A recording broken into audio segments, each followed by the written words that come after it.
Professor, que o meu idade não estava aparecendo aqui. Eu vou tentar colocar agora. Eu tô na slide 30. É célula muscular estriada cardíaca. Ah, tá bom. Tudo bem? Nós vamos aprofundar um pouco agora falando de cada um dos componentes do sistema cardiovascular. Falando um pouquinho do coração, depois dos vasos, né? Do coração nós vamos ver a estrutura microscópica e também ver ele como um todo, o seu funcionamento.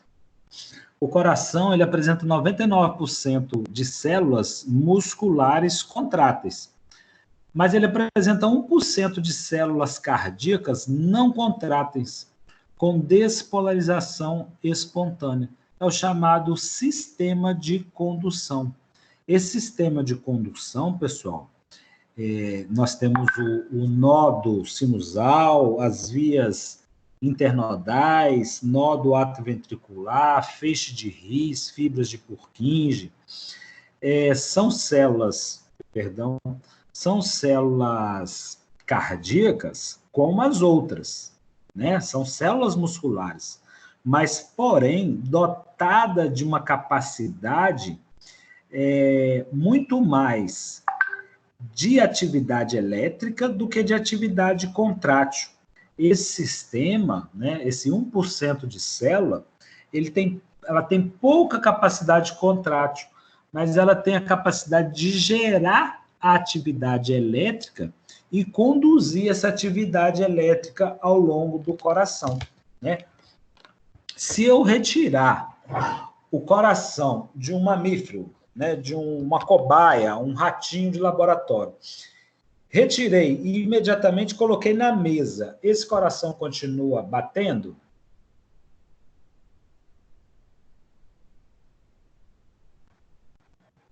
Pode falar. Vai bater por um tempo. Oi? Vai continuar batendo por um tempo. Vai continuar batendo por um tempo. Isso mostra para a gente uma propriedade importante do coração. Anotem aí, chamado de automatismo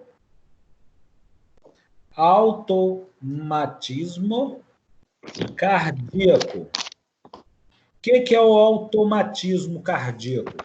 Ele tem a capacidade de gerar a sua própria atividade elétrica, né? As células são capazes de gerar a sua própria atividade elétrica, de tal modo que eu independo do sistema nervoso para contrair. E isso, pessoal, não gostaria que vocês esquecessem isso, não. Diferente da célula muscular estriada e esquelética, no coração, eu não dependo do sistema nervoso para que ocorra a contração. No músculo esquelético, se não tiver o sistema nervoso, não há contração. Eu dependo do sistema nervoso para que ocorra a contração, né? Um indivíduo com morte cerebral, na qual o sistema nervoso dele não funciona adequadamente, quer dizer, não funciona mais, o coração continua batendo. Só que, ao longo do tempo, uma das dificuldades que a gente tem com o paciente com morte cerebral é de manter a pressão arterial dele. Ele começa a ter queda de pressão. E qual o problema da queda de pressão? Se a pressão cai muito, eu não consigo perfundir todos os vasos dos órgãos e sistema. E isso pode comprometer a viabilidade dos órgãos. Pode fazer com que os órgãos venham a falhar, né? Mas, mesmo o indivíduo com morte cerebral, que o cérebro morreu, parou, não funciona mais, né? E aí, se o cérebro não funciona, o sistema periférico também não funciona, os nervos, a medula, né? Tudo isso paralisou, mas o coração continua batendo. Então, durante um tempo, isso é importante para manter os órgãos e sistemas viáveis para que possa ocorrer, por exemplo, a doação de órgãos, né? Mas o coração, ele tem ele tem um conjunto de células especiais que elas têm menos capacidade contrátil, mais capacidade de gerar atividade elétrica, que é o nossas vias, nosso sistema de condução. No coração, nós temos também na célula cardíaca, nós temos uma estrutura chamada de sarcolema. O sarcolema contém o retículo sarcoplasmático, os túbulos T, mitocôndrias e miofibrilas. Sarcolema, pessoal, é uma organela, né? Da célula muscular cardíaca. Essas células apresentam também discos intercalares, que é uma membrana dupla ondulada que separa as células do músculo cardíaco. Então, todas as células do coração, elas são ramificadas, uma dá continuidade à outra, mas nós temos aqui uma estrutura chamada de discos intercalares que separam uma membrana de uma célula da membrana de outra célula. Nesta imagem, a gente pode observar a diferença entre a musculatura estriada esquelética da musculatura estriada cardíaca. Aqui nós vemos o perfil de célula ramificada, uma célula se ramifica com a outra, que se ramifica com a outra, e aqui essas estruturas aqui com a coloração mais escura são os discos intercalares. Esses discos intercalares são membranas duplas que separam uma célula da outra. Essa membrana, ela tem conexão através de proteínas capazes de permitir o fluxo de íon de uma célula para outra. E isso é importante para que quando uma célula se despolarize, a outra célula despolariza também. Nas células estriadas esqueléticas, as células são separadas uma da outra, né? Não existe uma conexão de uma célula para outra célula. Tudo bem?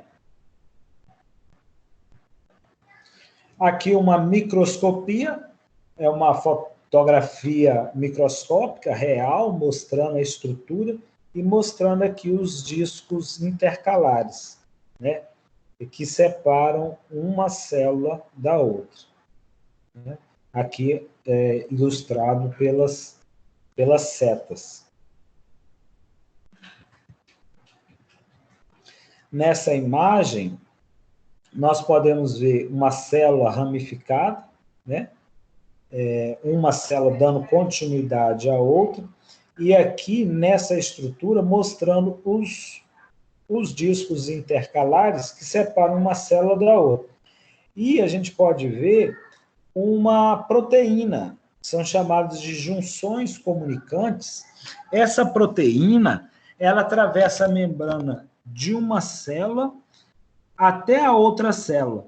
Quando uma célula despolariza, que há alteração nas concentrações iônicas dessa célula, por exemplo, aumento das concentrações de sódio, por exemplo, a outra célula percebe também essa aumento da concentração. Isso que permite aquela sinapse elétrica. Né? Na sinapse elétrica, diferente da química, não há liberação de neurotransmissor. Uma célula se comunica com a outra, essa célula que se comunica com a outra, através de proteínas que se comunicam de um lado ao outro da célula, permitindo o livre fluxo iônico. Isso é uma característica única que só a célula muscular estriada cardíaca possui.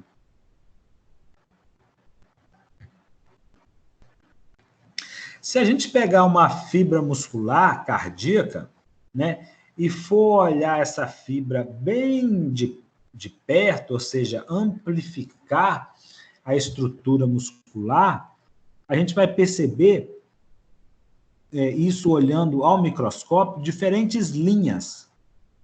Essas linhas, pessoal, que dão a característica da célula ser chamada de célula estriada. Nós temos uma estrutura microscópica chamada de sarcômero.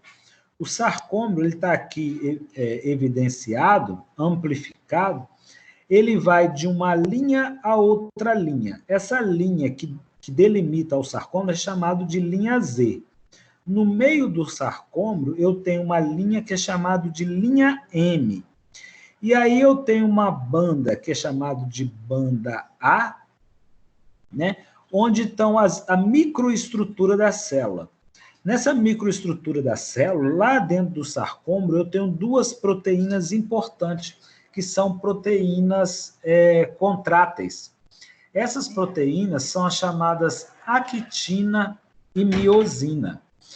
Não sei se vocês já tiveram a turma de fisioterapia, eu sei que não, está tendo agora, mas a turma de nutrição, não me recordo se vocês já tiveram a disciplina de ciências morfo do aparelho locomotor, tegumentar e reprodutor. Quando a gente estuda o aparelho locomotor, a gente estuda a contração muscular. O sistema de contração muscular do músculo estriado cardíaco ele é muito semelhante ao do músculo estriado esquelético, na qual uma proteína desliza sobre a outra. Esse sarcômero, né, que é delimitado pela linha Z, aqui, ó, de um lado ao outro, ele se aproxima. Ó, nós temos essa estrutura, delimita o sarcômero, são as chamadas linhas Z. Nessa imagem aqui da miofibrila, que é a microestrutura da célula muscular. Isso aqui é uma imagem real do microscópio de luz. A gente vê uma região mais escura e uma região mais clara. Dessa linha a essa linha, eu delimito um sarcômero, né? É chamado de linha Z. Aqui, nessa região mais escura, eu só tenho a proteína miosina. Nessa região aqui, ó, é chamado de banda A, anisotrópica. Anisotrópica diz respeito à coloração ao microscópio, que é essa coloração mais escura. Nessa região aqui, eu tenho mais a proteína actina, né? Essa banda é chamada de banda I, isotrópica. E como é que ocorre a contração? A contração se dá quando essa linha Z se aproxima dessa linha Z. Ou seja, esses filamentos de actina deslizam sobre o de miosina, encurtando os sarcômeros. Cada célula muscular possui inúmeros sarcômeros. Ao encurtamento de cada sarcômero, eu tenho um encurtamento de toda a célula muscular. Quando isso ocorre, eu tenho a contração. Então, a contração e o relaxamento se dá pelo deslizamento da actina, que é uma proteína, sobre a miosina. Alguém já viu esse conteúdo? O pessoal da nutrição já viu? Já. Já, né? Já. Na célula cardíaca não é muito diferente da célula esquelética, né? A actina também desliza sobre a miosina, né? Então, a organização estrutural, né, da célula muscular, falando sob o ponto de vista contrátil, a gente tem a linha Z, que delimita o sarcômero. Cada sarcômero tem aproximadamente 2,5 micrômetro. É uma estrutura muito pequena, né? A gente tem a faixa escura, que é a banda A, anisotrópica, composta por actina e miosina. A faixa clara, banda I, que é isotrópica, composta somente por actina, está aqui. A zona H, composta só por miosina, essa região central do sarcômero. E a linha M, que é o meio do sarcômero, localizado lá na zona H. Então, essa é a microestrutura, né, da célula cardíaca que permite a contração, né? O deslizamento das proteínas uma sobre a outra. Nas proteínas existe ainda, aqui a gente tem a miosina e aqui a gente tem a quitina. Para que elas se deslizem, existe uma cabeça, né? A gente chama cabeça da miosina. Essa cabeça da miosina se liga lá na quitina e traciona. É como se arrastasse, puxasse a quitina sobre ela. E assim ocorre a contração. Esse processo ainda envolve outras proteínas, como a troponina e a tropomiosina, e envolve o ATP. O ATP, ele é fundamental. O ATP é a nossa moeda energética, é a adenosina trifosfato. Na ausência de ATP, não ocorre contração, né? A gente diz que uma forma de gastar energia, de fazer, né, de gastar caloria, é através da atividade física, porque a gente realiza a contração da musculatura esquelética. Mas o nosso coração não para de bater em momento algum, né? E essa contração do coração também depende de ATP, né? O ATP, ele é importantíssimo aqui para que a cabeça da miosina se ligue à quitina, fazendo com que essas proteínas se deslizem uma sobre a outra. E assim ocorre a contração. A célula muscular lisa, ela é composta por fibras musculares mononucleadas, ou seja, só tem um núcleo. Tem um formato fusiforme, esse formatinho dela aqui, ela é mais alongada e achatada. Controlada também pelo sistema nervoso visceral, o eferente autonômico. Encontrado na parede dos vasos sanguíneos, na bexiga, no útero, no trato gastrointestinal. Caracterizado por uma contração lenta e involuntária.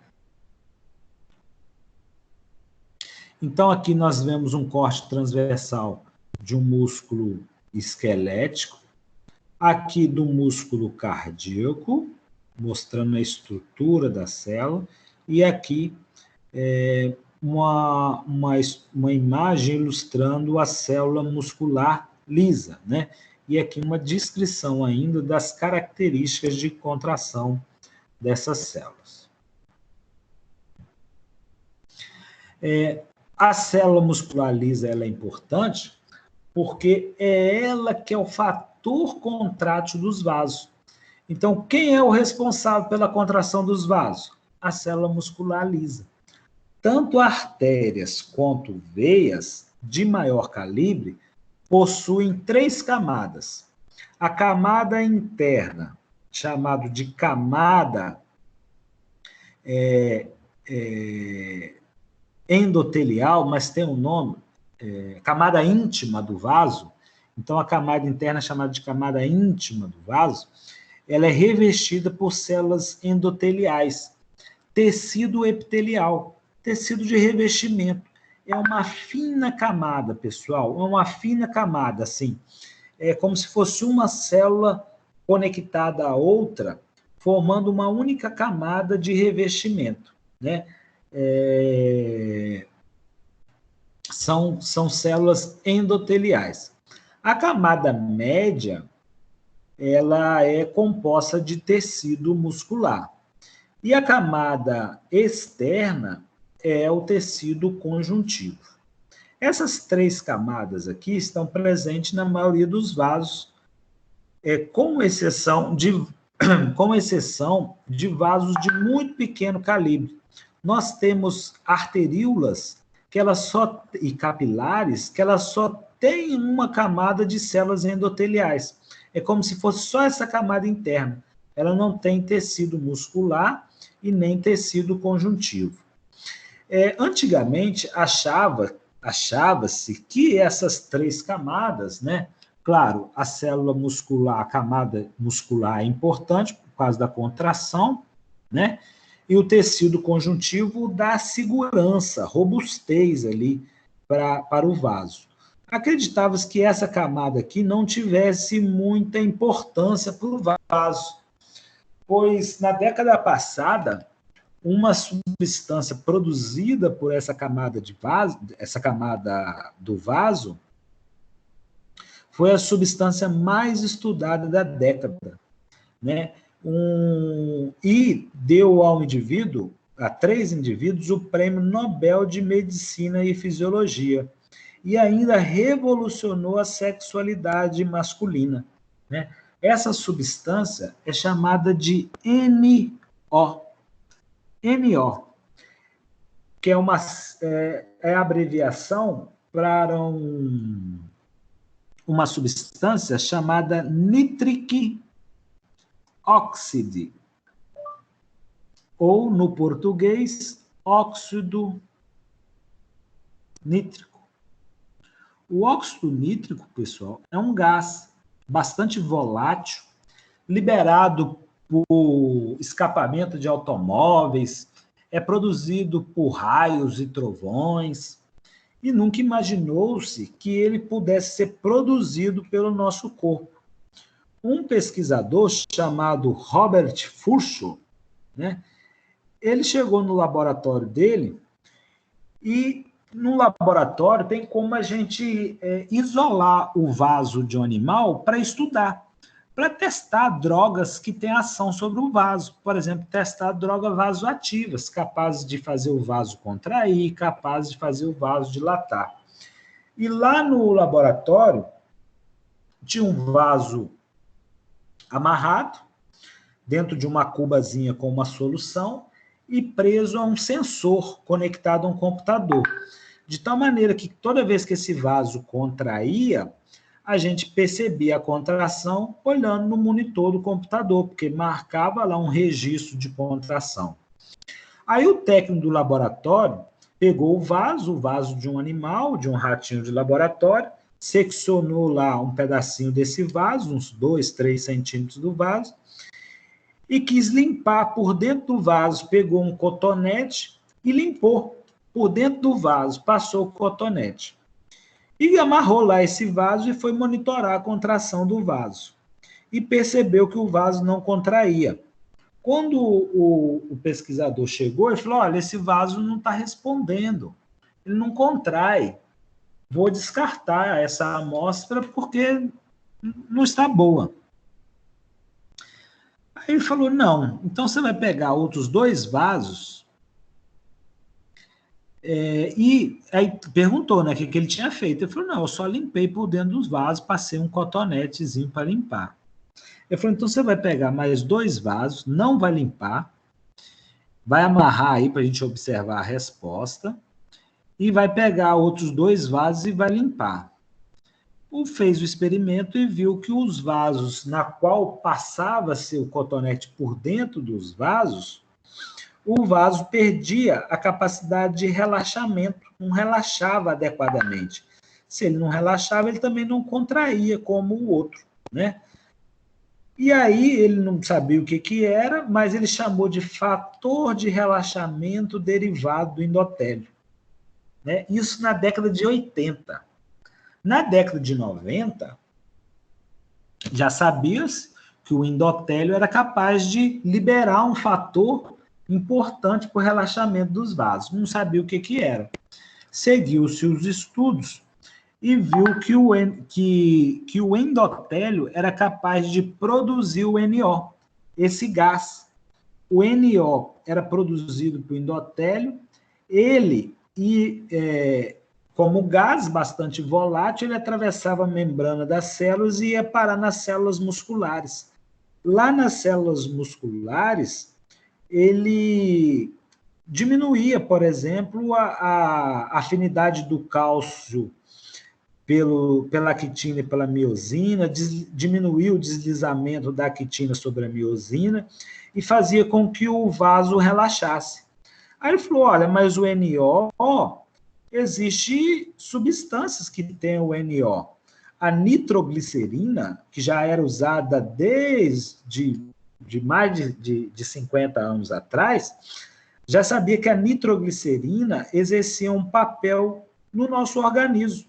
Já tinha sido relatado que a nitroglicerina era capaz de aumentar a frequência cardíaca. Ela falou, então, mas a nitroglicerina a gente tem. E aí desenvolveram fármacos capazes de liberar NO, que é um potente vasodilatador, e substâncias capazes de aumentar a produção do NO no nosso corpo, né, precursores da fabricação do NO. E graças a essas descobertas, eles lançaram pela Pfizer o famoso Viagra. O Viagra faz nada mais, nada menos do que aumenta a produção e liberação de NO, óxido nítrico, capaz de fazer uma vasodilatação, né? Isso, pensando nos vasos que compõem, né, o pênis, você tem uma vasodilatação, aumenta a irrigação, você tem ereção peniana. Revolucionou a sexualidade masculina, né, na última década, e deu aos descobridores, foram 3, Robert Fuchs europeu, se eu não me engano, inglês, e mais 2 americanos. Deram o Prêmio Nobel de Medicina, se eu não me engano, em 2006. Depois vocês até pesquisem aí, por favor. Ganharam o prêmio de $1 milhão, e mais do que o prêmio, viraram celebridades, né? Reconhecidas no mundo todo. Qual o problema do Viagra? Porque ele não é específico para a vasodilatação dos vasos do pênis. Ele faz vasodilatação em todo o organismo. Se eu tenho uma vasodilatação, eu diminuo a resistência vascular periférica. Se eu diminuo a resistência vascular periférica, eu diminuo a pressão arterial. Meu corpo entende que eu não posso ficar com a pressão arterial reduzida. Para tentar aumentar a pressão arterial, ele eleva a frequência cardíaca. Só que muitos indivíduos, né, que fazem uso do Viagra são indivíduos de meia idade, que já apresentam alguma alteração cardíaca, né? Já pode ter alguma coronária obstruída. Toda vez que você aumenta a frequência cardíaca, você aumenta o trabalho do coração. Aumentando o trabalho do coração com um vaso obstruído, aumenta a chance de infarto agudo do miocárdio. Então, é uma contraindicação para indivíduos cardiopatas. Por quê? Faz uma vasodilatação generalizada, queda de pressão para reverter esse quadro, nosso sistema simpático ativa o coração, aumentando a frequência. Se o indivíduo é cardiopata, ele pode ter um infarto agudo do miocárdio, né? Mas é aí um fármaco que veio revolucionar, e tem várias outras aplicações, né? Não somente essa, aplicações clínicas também. Alguns pacientes hoje que têm feito uso regular, até de Viagra mesmo, pacientes com fibrilação atrial, pacientes com valvulopatias, algumas outras patologias têm sido recomendadas. Além do óxido nítrico por si só, fazer vasodilatação. Em UTIs pediátricas, usa-se a aplicação por inalação do próprio óxido nítrico para diminuir hipertensão pulmonar, né? Ou seja, apenas uma dessas camadas aqui que compõe o vaso tem um efeito importantíssimo sob o ponto de vista fisiológico, na fisiologia, o funcionamento mesmo natural dos vasos, mas também está implicado aí em patologias e também em estratégias de tratamento para determinadas condições. A célula muscular é ela quem faz a contração. Ao longo dos anos, essas células, a gente vai perdendo célula muscular, né? Vai perdendo a elasticidade, a capacidade de se dilatar e contrair adequadamente, perdendo uma condição que a gente chama de complacência vascular. O que é complacência? A capacidade de se dilatar e contrair adequadamente. Mas o fator, né, responsável pela contração do vaso é essa camada aqui, a camada muscular. E o tecido conjuntivo, será que ele é importante? Muito importante, pessoal, porque é ele quem suporta, né, ajuda a suportar essa pressão dentro dos vasos. Existe uma síndrome, se eu não me engano, é a síndrome de Marfan, na qual o indivíduo tem alteração do tecido do colágeno e do tecido conjuntivo como um todo. Ele tem alterações do tecido conjuntivo de tal maneira que esse tecido conjuntivo aqui fica comprometido. Existe um vaso saindo do coração, um vaso muito importante que suporta uma pressão muito grande, que é a aorta. A aorta ela sai diretamente do ventrículo esquerdo. Indivíduos com essa síndrome, ele pode ter uma condição que a gente chama de dissecção da aorta. As camadas aqui podem se separar, a camada do tecido conjuntivo da camada muscular. E a não estabilidade conferida pelo tecido conjuntivo pode favorecer o rompimento do vaso, você tendo uma dissecção da aorta com um sangramento abrupto, podendo levar o indivíduo a óbito. Na verdade, a mortalidade é até grande por essa condição, né? Tudo porque o tecido conjuntivo não funciona adequadamente. Então, veja que cada camada do vaso tem um papel importante, né? Todas elas contribuem aí para o funcionamento adequado dos vasos sanguíneos. Perguntas?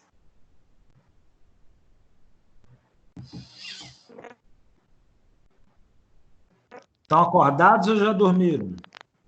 Ah, por enquanto não, só escutando. Tá acordada ainda. Acordado Tô quase ainda? dormindo. Tô quase Dorme dormindo. Acordada. Acordada.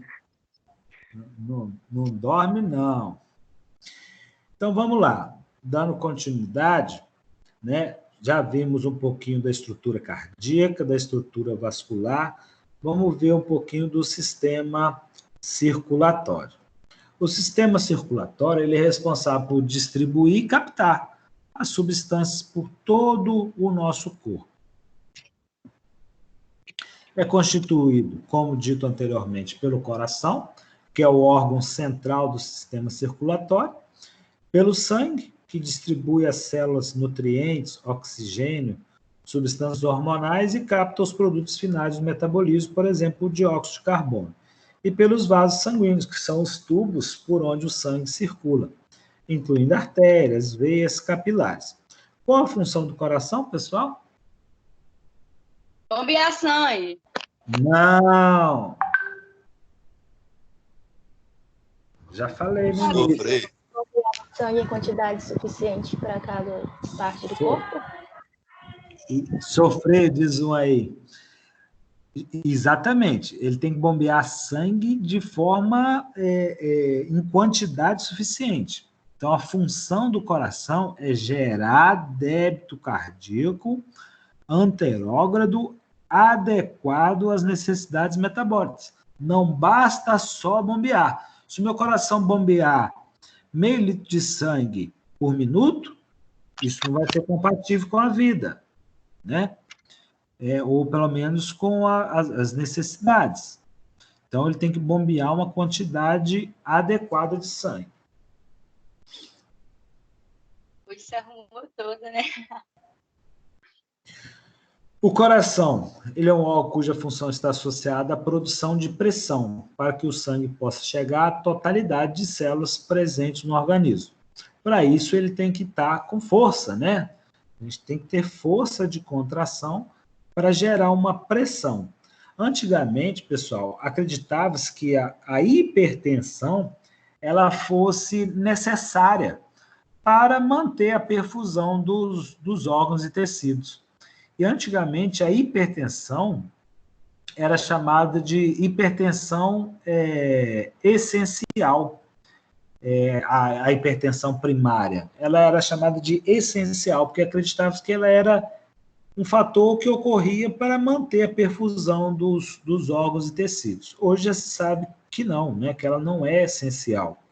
Eu preciso de uma pressão adequada, sim, mas não que ela se eleve. e mantenha-se elevada. O coração humano, ele é um órgão oco de formato ligeiramente esférico, pesa cerca de 300 gramas e possui o tamanho de uma mão fechada. Começa a bater por volta do 22º dia ao 24º de vida intrauterina, né? Para alguns cientistas, o início da vida se dá com o início da ativação circulatória. Com o início do sistema cardiovascular, alguns cientistas acreditam que aí dá início à vida, com o início da circulação sanguínea. O coração, pessoal, ele pesa cerca de 300 gramas, em média. Isso nos homens, viu? Porque nas mulheres o coração é um pouco menor. Ele tem cerca de 270 gramas, 250 gramas. Isso pessoas do mesmo peso. Tem um ditado que ele deveria ser mudado, porque fala assim, pode vir para cá, sempre cabe mais um aqui, igual coração de mãe. Está errado, devia ser igual coração de pai, porque é maior, cabe mais gente, né? Qual o problema disso? Que tem muita gente que acha, muitos rapazes que acham que porque tem um coração maior, quer colocar mais gente no coração. Aí tem 2, 3, 4 namoradas, porque acha que o coração é maior. Professor. Hã? Isso aí, professor. Isso aí.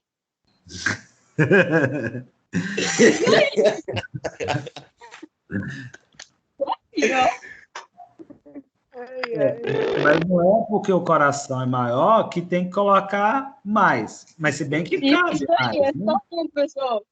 É só uma. Só uma. Mas assim, mas poderia, porque já que o coração é maior, né? E aí, pessoal, o coração começa a bater bem cedo.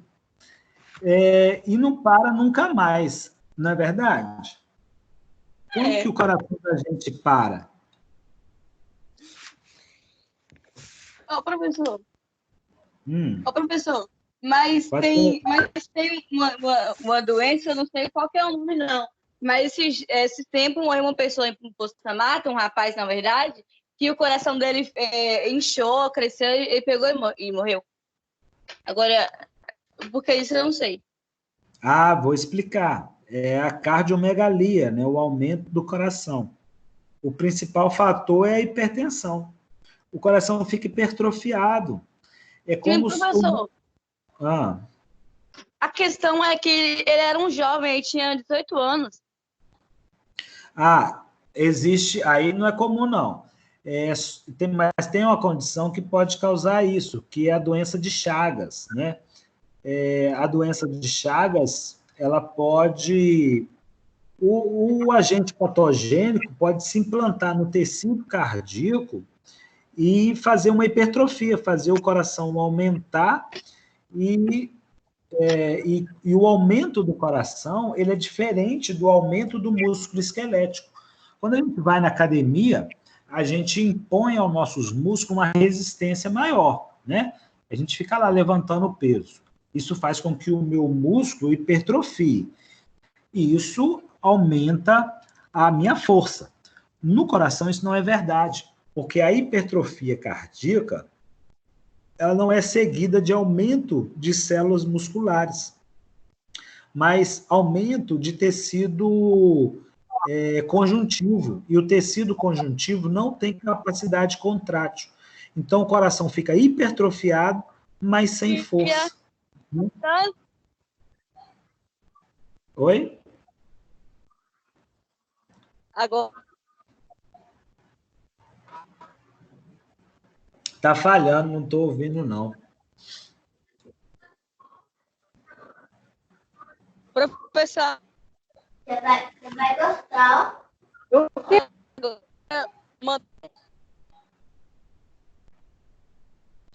Pergunta pelo Zap, no grupo da turma, porque eu não estou... Tá falhando o seu áudio.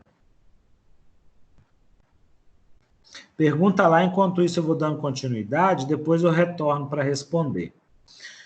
Pessoal, tem muita gente que fala que o coração não Professor, bate mal. Oi?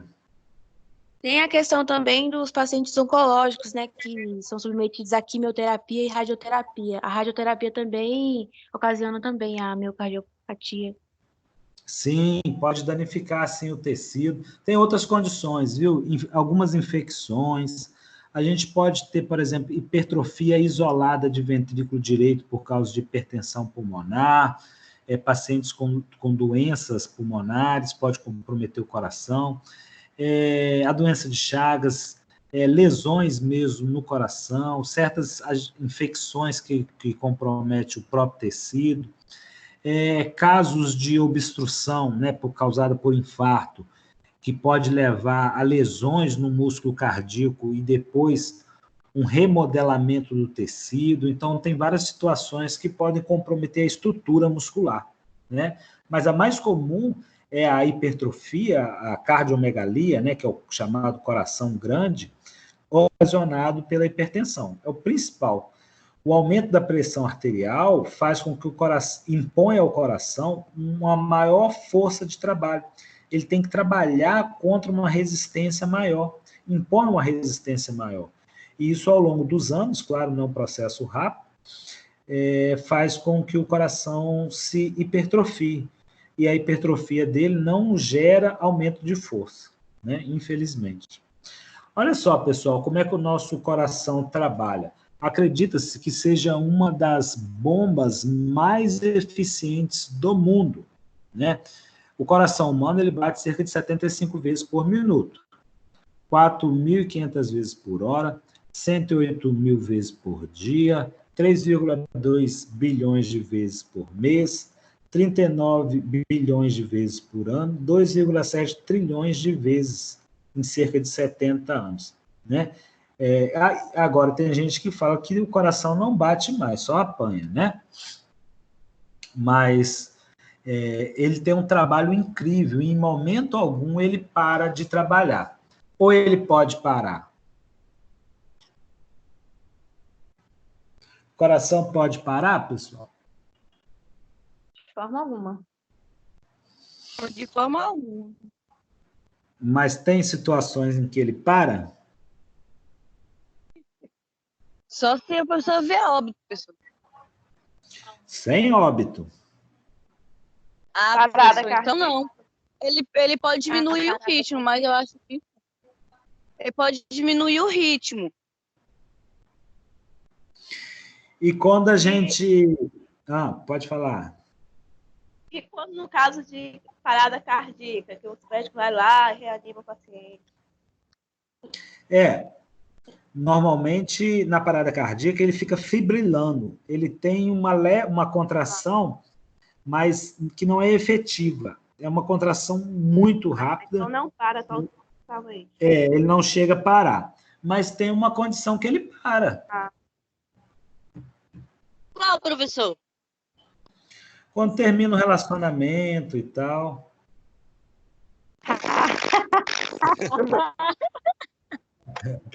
Não, tô brincando. E pior que tô gravando isso, né? Quando a gente faz um transplante, pessoal, como é que o coração é transportado? Batendo?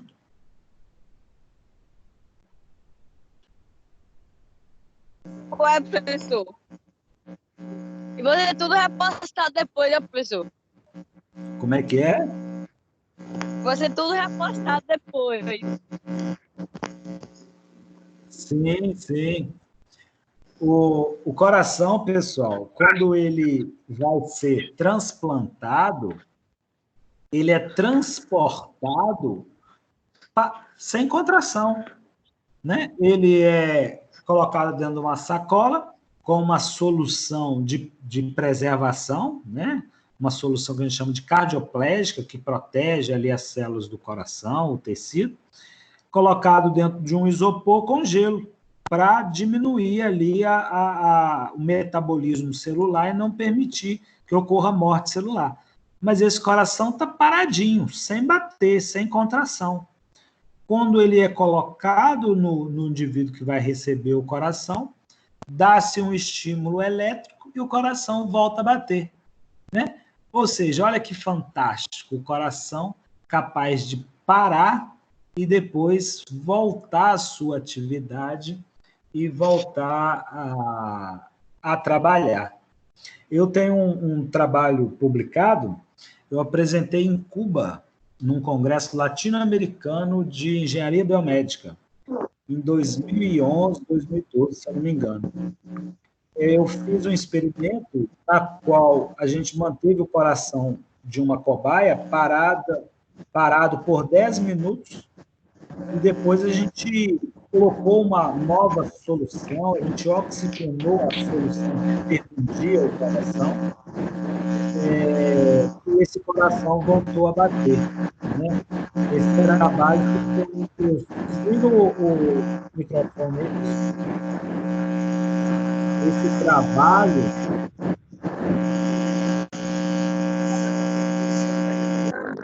ficou entre os 10 melhores trabalhos do Congresso, né? Um trabalho na qual a gente conseguia diminuir o batimento a zero, não verificar nem a atividade elétrica do coração e depois fazer com que esse coração voltasse a bater, tal qual num transplante, né? Bastante interessante. Agora, com o trabalho todo desse, ao longo dos anos, batendo aí, né, 2,7 trilhões de vezes em 70 anos, não é de se estranhar que esse órgão venha a falhar, né? Que venha a sofrer as consequências aí do tempo, né? E ao longo dos anos ele possa apresentar suas falhas, naturalmente. A massa média em mulheres adultas é cerca de 250 gramas, nos homens cerca de 300 gramas. O coração situa-se na porção mediana da cavidade torácica, sobre o diafragma e na face interna dos pulmões, região denominada mediastino. Então, se a gente olhar para o indivíduo, a gente vai perceber que os grandes vasos estão localizados aqui bem no centro mesmo, sob o externo. E o ápice do coração, né, voltado mais para o lado esquerdo, abaixo da quarta, quinta, sexta e sétima costela, né, bem próximo aqui ao peitoral do indivíduo. Saber essa localização é importante, porque uma massagem cardíaca, para fazer a colocação dos eletrodos, para fazer um eletrocardiograma. Então, é importante que a gente saiba a localização do coração. Existem indivíduos com um coração mais voltado para o lado direito, mas isso é uma condição rara, né? De maneira geral, o coração apresenta-se nessa altura aqui, né? Sendo bem pequeno aí, o tamanho de um punho fechado. E é importante a gente saber a localização também, pessoal, por um motivo muito importante. Vai que você quer quer flechar o coração de alguém. Você tem que saber onde mirar, concorda? Oi, gente. Né? Para não errar.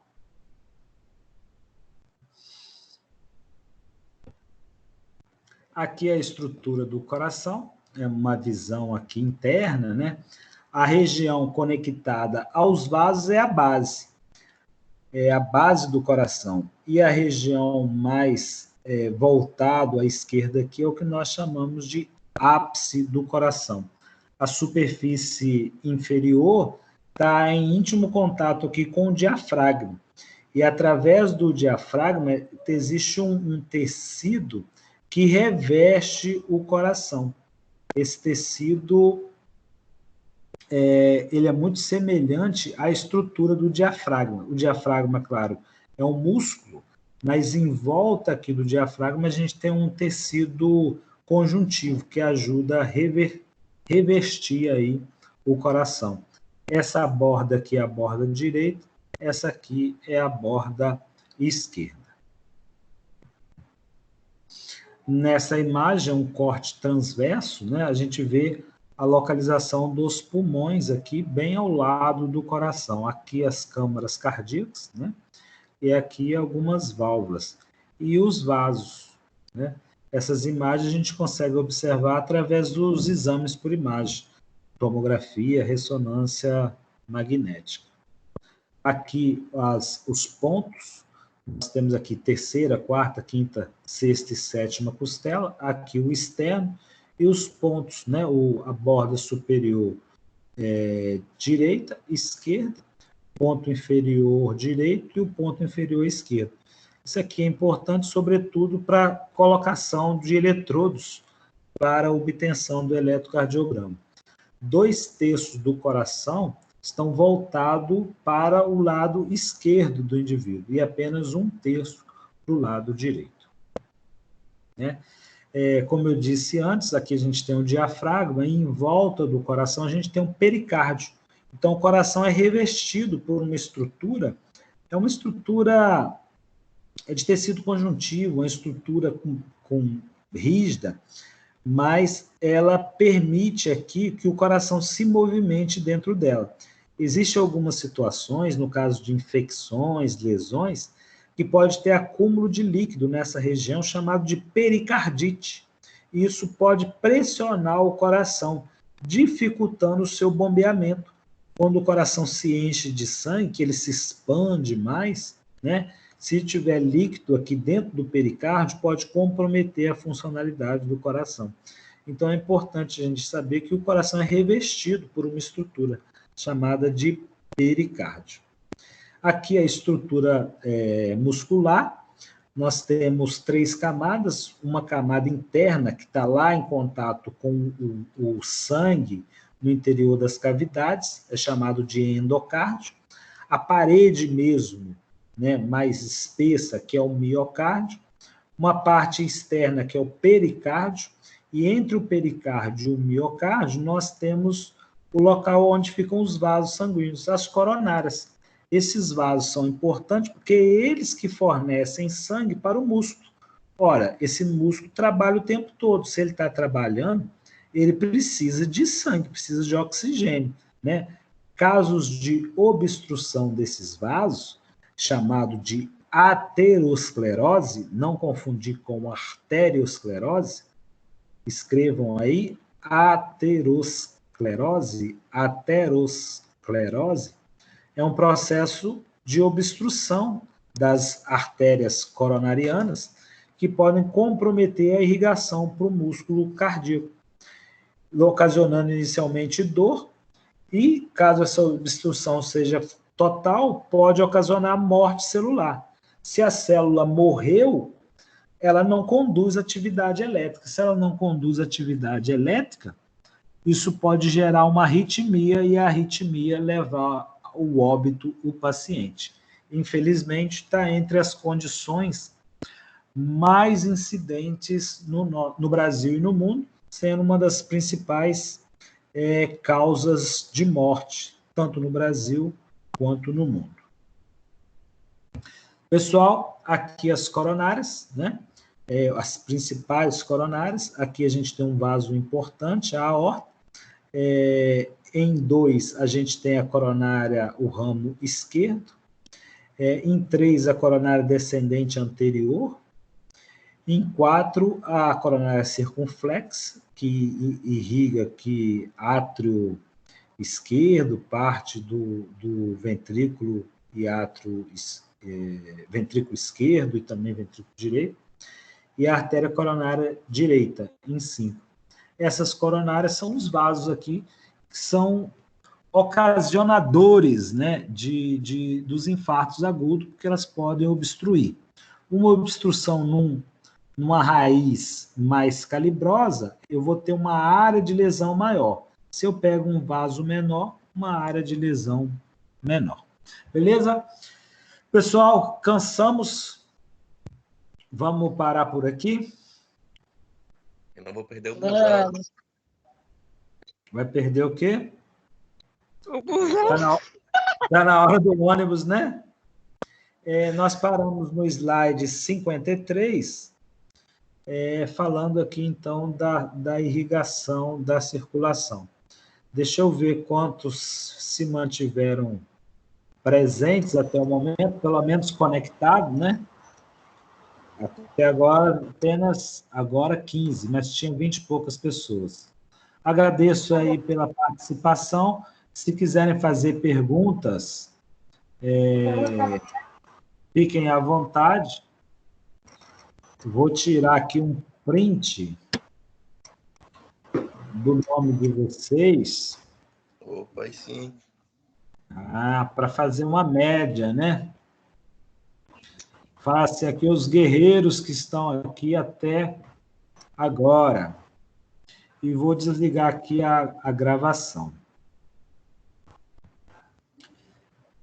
Pessoal, uma